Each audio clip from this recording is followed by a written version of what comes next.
വേനലവധി വെട്ടിക്കുറച്ച നടപടിക്കെതിരെ പ്രതിഷേധം. ഇന്ത്യൻ എംബസിക്ക് പരാതി നൽകി രക്ഷിതാക്കളും അധ്യാപകരും. ഇന്ത്യൻ സ്കൂൾ മുലദ്ധ 35ാം വാർഷികം ആഘോഷിച്ചു. സിലാൽ മലയാളി കൂട്ടായ്മയുടെ 1ാം വാർഷികം വർണ്ണാഭമായി ആഘോഷിച്ചു.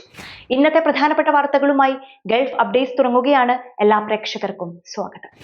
Gulf updates Oman brought to you by Shahi foods and spices, powered by Purushottam Kanji exchange.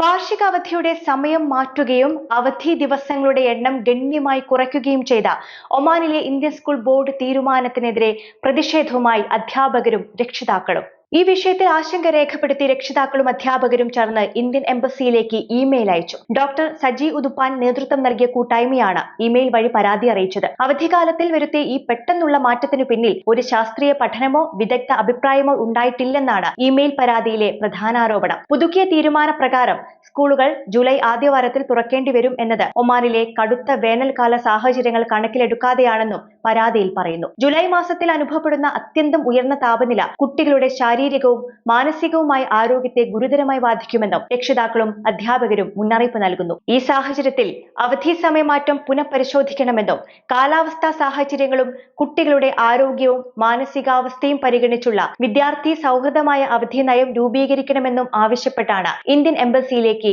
Email അയച്ചിരിക്കുന്നത്. ഇന്ത്യൻ സ്കൂൾ മുലദ്ധയുടെ 35ാം വാർഷികം വൈവിധ്യമാർന്ന പരിപാടികളോടെ ആഘോഷിച്ചു. വാർഷികാഘോഷത്തിന്റെ ഭാഗമായി നടന്ന 2ാമത് ഫൗണ്ടേഷൻ ഫെസ്റ്റിൽ തെക്കൻ ബാത്തിന ഗവർണറേറ്റിലെ വാണിജ്യ വ്യവസായ നിക്ഷേപ പ്രോത്സാഹന director Tariq bin Nasser Al Hazari മുഖ്യാതിഥിയും Makkah group chairman KP Mammootty വിശിഷ്ടാതിഥിയുമായി.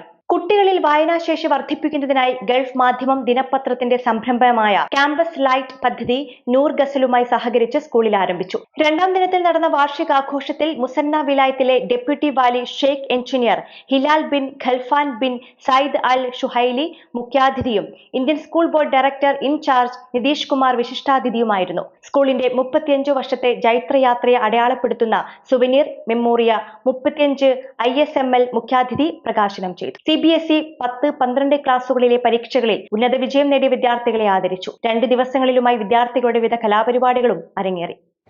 ഒമാനിലെ സിലാൽ മാർക്കറ്റുമായി ബന്ധപ്പെട്ട് പ്രവർത്തിക്കുന്ന മലയാളി കൂട്ടായ്മയായ സിലാൽ മലയാളി കൂട്ടായ്മ സംഘടിപ്പിച്ച 1ാം വാർഷികാഘോഷം വർക്കയിലെ 4 സീസൺസ് വില്ലാസ് ഫാം ഹൌസിൽ വർണ്ണാഭമായി സമാപിച്ചു. ദിവസം മുഴുവൻ നീണ്ട കലാകായിക സാംസ്കാരിക പരിപാടികൾ അംഗങ്ങളുടെയും കുടുംബങ്ങളുടെയും സജീവ പങ്കാളിത്തം കൊണ്ട് ശ്രദ്ധേയമായി. ഫുഡ് ഫെസ്റ്റ്, വടംവലി തുടങ്ങിയവ അരങ്ങേറി. സാംസ്കാരിക സമ്മേളനവും ഉദ്ഘാടന ചടങ്ങും വൈകിട്ട് നടന്നു. Badr Al Sama group of hospitals MDയും Oman chamber of commerce and industry board അംഗവുമായ അബ്ദുൽ ലത്തീഫ് മുഖ്യാതിഥിയായി ചടങ്ങ് ഉദ്ഘാടനം ചെയ്തു. ദീർഘകാലം മാർക്കറ്റ് രംഗത്ത് സേവനമനുഷ്ഠിച്ച മുതിർന്ന അംഗങ്ങളെ ആദരിച്ചു. കുടുംബങ്ങളുടെ മുട്ടിപ്പാട്ട്, ദഫ്മുട്ട്, മാജിക് ഷോ, ഗാനങ്ങൾ, നൃത്തങ്ങൾ തുടങ്ങി വിവിധ കലാപരിപാടികൾ അരങ്ങേറി. ഇതോടുകൂടി ഇന്നത്തെ ഗൾഫ് അപ്ഡേറ്റ്സ് പൂർണ്ണമാവുകയാണ്. നമസ്കാരം. ഗൾഫ് അപ്ഡേറ്റ്സ് നിങ്ങളുടെ വാട്സാപ്പിൽ ലഭിക്കുന്നതിന് നിങ്ങളുടെ പേരും സ്ഥലവും 96201150 എന്ന നമ്പറിലേക്ക് വാട്സാപ്പ് മെസ്സേജ് അയക്കൂ.